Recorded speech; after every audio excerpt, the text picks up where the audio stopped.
Salve, salve pessoal, aqui é Eduardo Lemos. No vídeo de hoje eu vou abordar um tema que eu tenho falado nas minhas redes sociais e para alguns clientes e que tem deixado as pessoas um pouco em pânico, me perguntando como pode isso? Isso é impossível? Você está falando besteira? Não é besteira não, fica comigo até o final que eu vou te explicar o porquê que os contribuintes estão processando seus advogados por causa de malha fiscal e imposto de renda. Então vamos lá. O primeiro caso que eu acompanhei com relação a esse assunto foi em 2021, início de 2021, nós estamos agora em 2022 e o caso se passou inclusive aqui no Rio de Janeiro. Na verdade, o que aconteceu? O advogado recebeu o valor dos honorários do contribuinte, até e beleza, recebeu isso quando? Em 2020. Recebeu os honorários do contribuinte, do cliente dele, né, o alvará, e repassou o dinheiro para ele com tranquilidade, só que não emitiu recibo de honorários, não emitiu nota fiscal nem recibo. Então, em 2021, quando o cliente dele, né, o ex-cliente dele, o contribuinte, foi fazer a declaração de imposto de renda, ele declarou os honorários que foram pagos ao advogado, e porque isso é dedutível do imposto de renda, muitos advogados não sabem disso, mas isso pode ser diminuído do crédito que foi recebido no processo.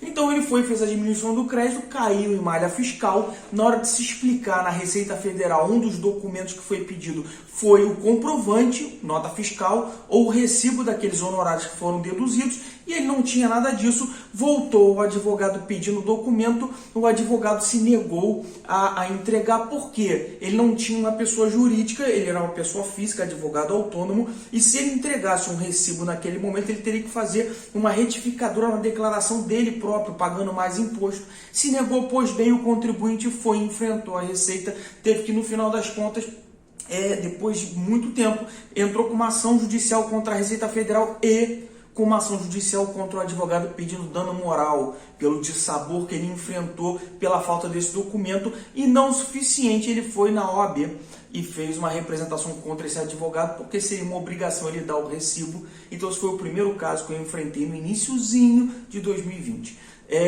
E agora nós viemos para 2022 e só esse ano eu já vi 2 casos fora do Rio de Janeiro. Então as coisas estão ficando maiores, isso está ficando mais comum. O último caso que eu enfrentei agora não foi nem por causa de recibo de honorários não, porque o advogado, que foi inclusive do Ceará, ele fez a emissão da nota fiscal dos honorários, só que existiu um problema enorme no processo trabalhista do reclamante dele e que o advogado não viu. Só para vocês terem ideia, o imposto de renda na fonte dele no processo do RRA foi apurado com base no NM 3 vezes maior do que deveria ser. Só que qual é o problema? A planilha que foi homologada no processo foi a planilha apresentada pelo calculista do advogado.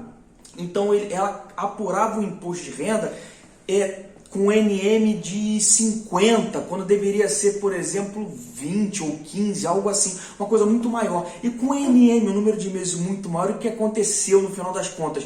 O imposto de renda retido na fonte foi micro, muito menor do que deveria ser, erradamente. E esse cálculo foi apresentado pelo próprio contribuinte, na verdade pelo advogado dele.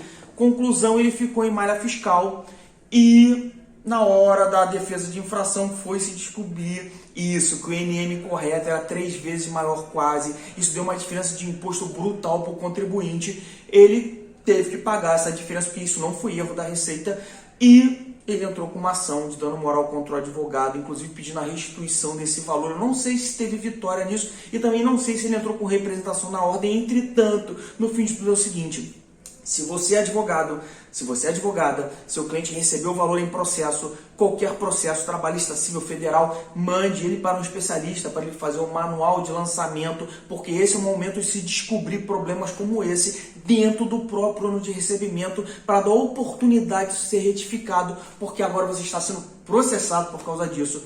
Isso não é história da carochinha do Eduardo, isso é verdade, está aumentando ano a ano. Curta aqui o vídeo, se inscreve aqui no meu canal, fale comigo em edulemos.com.br e mande sugestões de vídeos. Até a próxima. Saúde e paz. Tchau, tchau.